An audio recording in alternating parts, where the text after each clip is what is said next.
ꯖꯤꯔꯤꯗꯒꯤ ꯂꯥꯛꯏꯕ ꯇ꯭ꯔꯦꯟ ꯂꯝꯕꯤꯁꯦ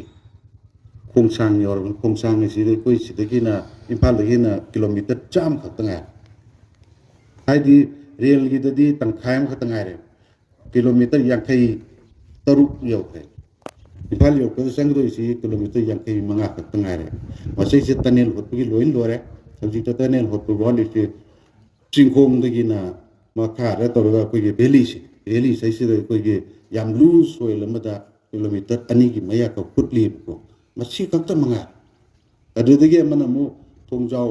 ꯄ꯭ꯔꯤꯊꯤꯕꯤꯒꯤ ꯈ꯭ꯋꯥꯏꯗꯒꯤ ꯆꯥꯎꯕ ꯋꯥꯡꯕ ꯊꯣꯡꯖꯥꯎ ꯅꯣꯅꯦꯗ ꯂꯩꯕꯗꯣ ꯇꯪꯈꯥꯏ ꯍꯦꯟꯈ꯭ꯔꯕꯅꯤ ꯃꯗꯨ ꯃꯣꯏꯅ 70% ꯂꯣꯏꯔꯦ ꯍꯥꯏ ꯃꯈꯣꯡ ꯑꯃꯈꯛ ꯌꯨꯡꯒꯗꯧ ꯋꯥꯠꯂꯤ ꯃꯈꯣꯡꯗꯨ ꯌꯦꯡꯉꯒ ꯁꯝꯖꯟꯒꯗꯧꯗ ꯉꯥꯏꯔꯦ ꯀꯩꯁꯨ ꯃꯇꯝ ꯀꯨꯏꯅ ꯆꯪꯉꯣꯏ ꯍꯧꯖꯤꯛ ꯋꯥꯠꯂꯤꯁꯤ ꯅꯣꯅꯦꯒꯤ ꯑꯋꯥꯡ ꯈꯨꯟ ꯐꯥꯎꯕ ꯂꯣꯏꯈ꯭ꯔꯦ ꯑꯩꯈꯣꯏꯒꯤ ꯀꯩꯅꯣꯁꯦ ꯁ꯭ꯇꯦꯁꯟ ꯁꯥꯕ ꯂꯣꯏꯔꯦ ꯅꯣꯅꯦꯒꯤ ꯁꯥꯗ꯭ꯔꯤ ꯍꯟꯗꯛꯀꯤ ꯅꯤꯡꯈꯥꯏꯈꯤꯕ ꯃꯌꯥꯝꯗꯣ ꯑꯗꯨꯅ ꯁꯣꯏꯜ ꯇꯦꯁ ꯇꯧꯗꯅ ꯑꯃ ꯇꯧꯗꯅ ꯌꯥꯝ ꯆꯦꯛꯁꯤꯟ ꯍꯣꯠꯅꯗꯅ ꯈꯨꯠ ꯁꯥꯗ꯭ꯔꯤ ꯑꯁꯤꯒꯨꯝꯕ ꯁꯨꯃꯥꯏꯅ ꯇꯧꯔꯦ ꯀꯥꯟꯗ ꯁꯨꯞꯅꯒꯤ ꯑꯩꯈꯣꯏꯒꯤ ꯔꯦꯜꯋꯦ ꯁ꯭ꯇꯦꯁꯟ 5 ꯈꯛ ꯁꯥꯒꯗꯧ ꯋꯥꯠꯂꯤ ꯂꯣꯏꯁꯤꯟꯗꯕꯅꯤ ꯏꯝꯐꯥꯜꯒꯤꯁꯨ ꯂꯣꯏꯁꯤꯟꯗ꯭ꯔꯤ ꯑꯗꯨꯒ ꯍꯧꯖꯤꯛꯀꯤ ꯃꯇꯦꯛꯁꯤ ꯇꯥꯂꯤ ꯊꯥꯒꯗꯧꯗꯨꯗ ꯉꯥꯏꯔꯦ ꯑꯗꯨꯕꯨ ꯈ꯭ꯋꯥꯏꯗꯒꯤ ꯀꯨꯏꯅ ꯆꯪꯒꯗꯧꯔꯤꯁꯤ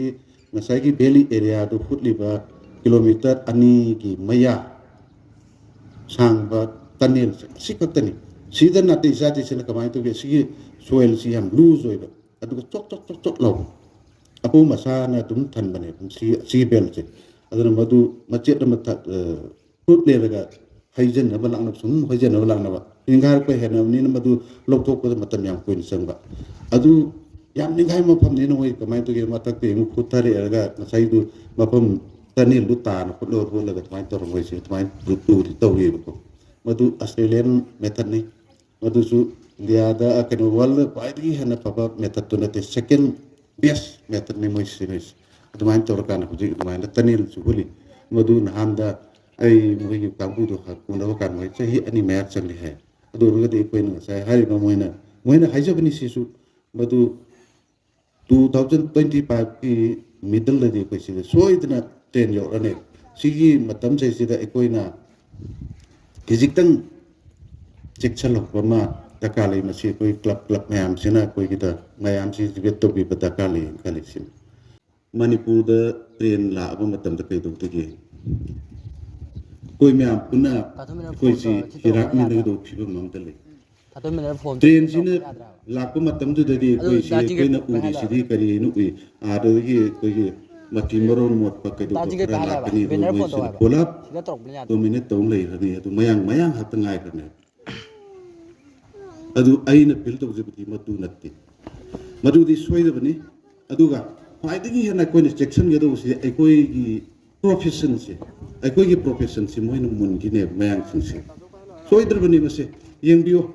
ꯏꯔꯥꯏ ꯂꯥꯏꯕ ꯈꯨꯗꯝ ꯑꯃ ꯑꯩꯈꯣই ꯁ꯭ꯋꯥꯏꯗ ꯊꯥꯔꯤꯕ ꯏꯟꯖꯥꯡ ꯅꯥꯄꯤ ꯃꯌꯥꯝ ꯑꯃ ꯊꯥꯏꯀꯣ ꯊꯥꯔꯤꯕ ꯏꯟꯖꯥꯡ ꯅꯥꯄꯤꯁꯤꯒꯤ ꯃꯃꯜꯁꯤ ꯀꯌꯥ ꯄꯤꯒꯦ ꯊꯥꯔꯤꯕ ꯃꯌꯥꯝꯁꯦ ꯑꯩꯈꯣꯏꯅ ꯑꯉꯥꯡ ꯑꯣꯏꯔꯤꯉꯩꯗ ꯎꯔꯛꯄꯗꯨꯒ ꯍꯧꯖꯤꯛ ꯊꯥꯔꯤꯕ ꯆꯥꯡꯁꯤꯒ ꯑꯅꯤꯁꯤ ꯈꯦꯠꯅꯩ ꯃꯍꯧꯁꯥ ꯑꯩꯈꯣꯏꯅ ꯁꯨꯝ ꯆꯠꯄ ꯀꯥꯟꯁꯤꯗ ꯂꯧꯕꯨꯛꯇ ꯂꯝꯍꯥꯡꯗ ꯀꯔꯤꯒꯤꯗ ꯏꯪꯈꯣꯜ ꯀꯣꯟꯅꯔꯝꯕꯗꯨ ꯀꯨꯝꯁꯤ ꯆꯍꯤ ꯃꯃꯥꯡꯒꯤ ꯆꯍꯤꯗ ꯀꯃꯥꯏꯅ ꯇꯧꯒꯦ ꯂꯩꯇꯕꯅꯤ ꯈꯔꯗꯅꯤ ꯑꯩꯈꯣꯏ ꯇꯧꯔꯤꯁꯤ ꯑꯗꯨ ꯑꯣꯏꯔꯒꯗꯤ ꯑꯩꯈꯣꯏꯁꯤ ꯃꯅꯤꯡꯗ ꯑꯃ ꯍꯜꯂꯛꯏ ꯑꯗꯨꯒ ꯌꯦꯡꯕꯤꯌꯨ ꯑꯩꯈꯣꯏꯅ ꯌꯣꯡꯆꯥꯛꯀ ꯑꯥꯂꯨꯒ ꯏꯔꯣꯟꯕ ꯃꯇꯝꯅꯤ ꯅꯠꯇ꯭ꯔꯥ ꯍꯧꯖꯤꯛꯁꯦ ꯌꯣꯡꯆꯥꯛꯀ ꯑꯥꯂꯨꯒꯤ ꯏꯔꯣꯟꯕꯁꯤꯗ ꯑꯩꯈꯣꯏꯅ ꯆꯥꯔꯤꯁꯤꯕꯨ ꯑꯩꯈꯣꯏꯒꯤ ꯄꯣꯠ ꯀꯔꯤ ꯌꯥꯎꯒꯦ ꯑꯩꯈꯣꯏꯅ ꯍꯥꯏꯔꯝꯒꯅꯤ ꯑꯥꯂꯨ ꯑꯉꯥꯡꯕ ꯑꯩꯈꯣꯏꯒꯤꯅ ꯑꯕꯦꯔ ꯆꯥꯏꯕꯤ ꯑꯩꯈꯣꯏꯒꯤꯅꯦ ꯑꯩꯈꯣꯏꯅ ꯆꯥꯔꯤꯕ ꯑꯥꯂꯨ ꯑꯉꯥꯡꯕꯁꯤ ꯑꯩꯈꯣই ꯁ꯭ꯋꯥꯏꯗꯩꯔ ꯑꯥꯂꯨ ꯑꯉꯥꯡꯕꯁꯤ ꯑꯩꯈꯣꯏ ꯁ꯭ꯋꯥꯏꯗꯒꯤꯔ ꯀꯅꯥ ꯊꯥꯅꯒꯦ ꯑꯩꯈꯣꯏ ꯂꯩꯀꯥꯏꯁꯤꯗ ꯀꯅꯥ ꯊꯥꯅꯒꯦ ꯌꯦꯡꯕꯤꯌꯨ ꯑꯗꯨ ꯑꯥꯂꯨ ꯑꯉꯥꯡꯕꯁꯤ ꯀꯗꯥꯏꯗꯩꯅꯣ ꯀꯥꯡꯕꯨ ꯑꯃꯅ ꯍꯥꯏꯔꯝꯒꯅꯤ ꯑꯩꯈꯣꯏꯅ ꯍꯪꯕ ꯀꯥꯟꯗ ꯈꯪꯗꯕꯅꯤꯅ ꯌꯣꯜꯂꯤꯕ ꯀꯥꯡꯕꯨꯗꯨꯅ ꯍꯥꯏꯔꯝꯒꯅꯦꯕ ꯆꯤꯡꯗ ꯊꯥꯕꯅꯦ ꯆꯤꯡꯗꯨꯕꯨ ꯑꯥꯂꯨ ꯑꯉꯥꯡꯕ ꯀꯌꯥꯝ ꯊꯥꯒꯦ ꯅꯠꯇꯦ ꯑꯁꯥꯝꯗꯒꯤ ꯄꯨꯔꯛꯄꯅꯦ ꯑꯗꯨꯗꯒꯤ ꯍꯦꯟꯗꯣꯔꯛꯇꯅ ꯑꯩꯈꯣꯏ ꯕꯖꯥꯔꯗ ꯌꯦꯡꯕꯤꯌꯨ ꯈ꯭ꯋꯥꯏꯔꯝꯕꯟ ꯕꯖꯥꯔꯁꯤꯗ ꯌꯦꯡꯕꯤꯌꯨ ꯃꯁꯥ ꯃꯎ ꯀꯔꯤ ꯍꯥꯏꯅꯤ ꯁꯨꯡꯒꯪ ꯃꯥꯏꯒꯪꯕ ꯀꯩꯅꯣ ꯇꯧꯕ ꯑꯩꯈꯣꯏꯒꯤ ꯂꯣꯛꯂꯩ ꯀꯨꯏꯔꯨꯡꯕ ꯂꯣꯛꯂꯩ ꯕꯣꯔꯥꯗ ꯍꯥꯜꯂꯒ ꯌꯣꯜꯂꯝꯒꯅꯦꯕ ꯑꯗꯨ ꯀꯗꯥꯏꯗꯩꯅꯣ ꯃꯅꯤꯄꯨꯔꯒꯤꯔꯅꯤ Manipur ki stingda hauba loklai su noi launi pat hau su noi launi yumda haibu su noi launi adu ri sikang ne ba mayam to ri sikarai de no asam di pur adu bok yole aina kabari iba kan hai madu bok ti yumda thabi ya gamla da bok thabi ya ari handok tana ko ki yumgi karimta sinna ba ya da nungai mar thabi adu no hen phai sibo ko di karimta tawdang kai koi sari adagi amana mu yembiu sidagi sum kitang hadu hida koi ki kanu ki kaino ki heng makha thangi sai sum chapada patagi ki kolap man bani lai tharoi adagi koi ki kongreng mayam am yon ban hari mu mayam du karai di no asam di porpane adu rogadi asam na ai koi si pura dominate tawlare ai koi sai da hauji yoliba moro atik pasibu karai di ginone asam di porpani asam di porga yoli ne eji de lupa ni pu yang kai de yor manga me sesin adubu object se sida matam na tabani ai nga sailar kada eji de lupa kano de lupa kun di pawa adu keji 18 ne ore jing bio asam da nahar betia hena mapam mamlei adu ge ko ge bar petai ani si kwai di sawa agricultural area farming area masih kamai to ge ko ge brahmaputra turen mapan se sida brahmaputra na ko ge nungju ta matam se sida patok tan cheler ga madu inang du le hok do madu da thajan bane masih mafam se sida kamai to hoji akoi se da kobi lupa kuntra piri kg da ada lupa ain handa lobakanda lupa ama ani de hen pite alu lupa amani de hen pide adu orgadi adu gi mayam duna sida lakpa kan da kamai to ge train na pusalopa kan da madu di moi di hoji mak lai sisu Nagaland gi tax mayam am yaur ge ene sen gi kari gi tax mayam bu ga yaur ga pu bangam tang bangam derba tax charge mayam yaur kan da transportation cost hapsale kan da sida keno da lupa marpu da yolari ne ma sai muru patikus ako isa da thab di ke ge kobi lupa kuntra periba kobi mada lupa kumpu humda pi se simak da koi thate leibi na wali tabra natte thate bane ko sine ba koi na to se adu moi ge di lupa amani da ngai hayeng train sin stela kana train sina kusalapa matam du kamai to dur ge ko akoi gi agriculture si yi bata bane koi thari ko se karina ai ko gi mamandu ga moi gi mamandu ani se compare to we are oile adigi la erga seisida lupa manga di on selaro adu aina kamai to ai ko bi lupa kun de yolo de kanan le bi to ino mahau kai de kene kain kena de ko gi su harapi mo su harapi ko su tin hidak chai mo su tin hidak chai moi na dum hawi karina moi gi di ising tung galam de ni na ko ina mu ising du jung chai ne le tab ni na ko gi jung su kalli adu orgadi aikoi gi hingnan wai lambi si aikoi isana dum khong si da thang na yanjan jo chap mane haidi aikoi na karium bim ta thabam ta tawte ko sa tu na no anin ta ho phamdana de keno tawtana modula phatta lambi da chakhin na ba chan sum pirim ni karim tawtam ni na madai dai mo nang ka chalu nang smai to na aju de satra ga suna kainum to solo si masi koi swai haide ko aduna masium atan bam mayam sina yam banina hayeng train sina lakpa kan di kamai to ni train sina si nasidigi na sahi andak moi December sida hai adu ekoi na mana thiba kan di December na te matang sahi da 25 pi January February March hai moi na ko adu mun da loi nen adu moi na di hoje boba railway ki mai kai di moi lok to ko mati lekti atu ma ko matu aina hajeri ma matam se sida swai to loi gan middle of 2035 sai sida ko ye peno sida impal da train yor ada matam tu da impal dagi na silchar spok chapasi sutna gi pung ani makhai dai sakane changane pung ani makhai khattan gi haiba sida di moi di ayu mata train tong dan laga si tabak sore me ga nung dang waram pung ma di han gi bi ya ne manga tau te mayum han gar mayum da su tumu ba aduga si su tabuk su ya dori si matam sai si da ai koi kamai tau te adi ma pan de la ka doi ba kambu si di kamai tau ni paisa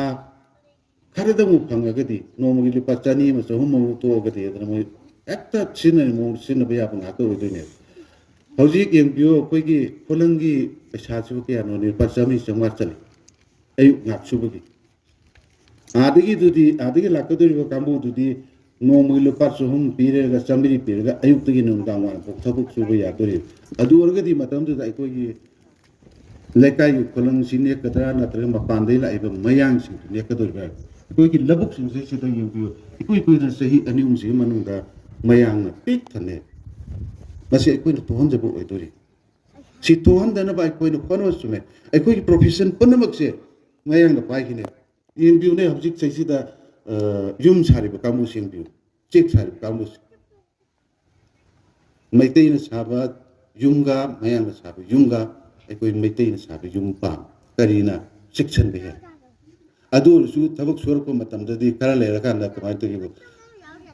moi tan do khru mayang amu ko su hale karina thabak su ba si le la dum tong le lak to ni hen ni ngasi paisa lo ni ngasi paisa lo ra ke yu thak chal ra mai tum le ni rong ni le ra mulak ka ni macet chum tau le ni paisa su hale pi hai ni ri sa ba phange adu pi ada pi hai ni adu mayam du seba nu ba tan dan mayang ko ro su le mayang du di sa ma thau ra wai na ko ho pi ba kan ja matam mang ye na moi pir kan ho re lo ka pir hai adu ro ge di yeng bi ro sima ri atop pa manamu ma ekoi gi maitai gi mayam sina isilnau sing sina wa na jum si sare ka finishing yor ko kan se se da mu ko ai mayang sina to hom hai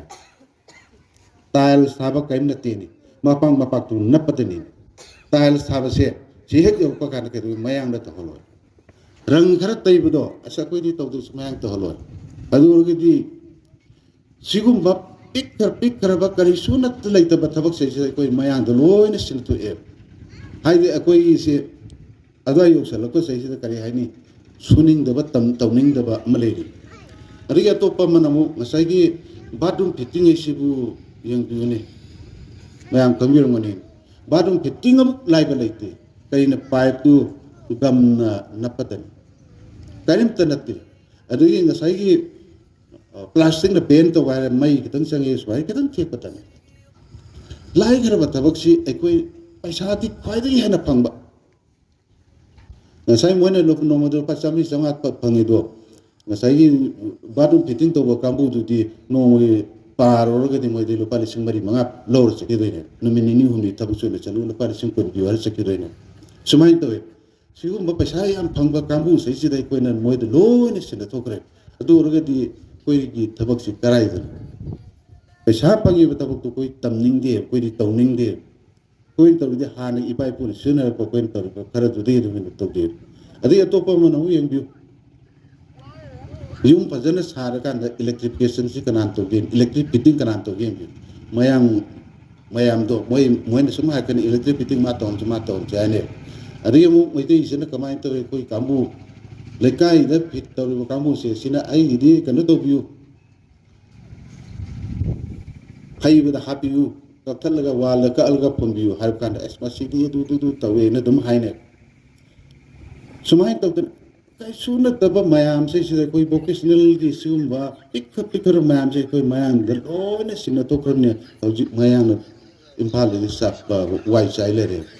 yung puding gi ma se se la kri mayam regi kai suna tabi koi suhing sumbi na traga koi gi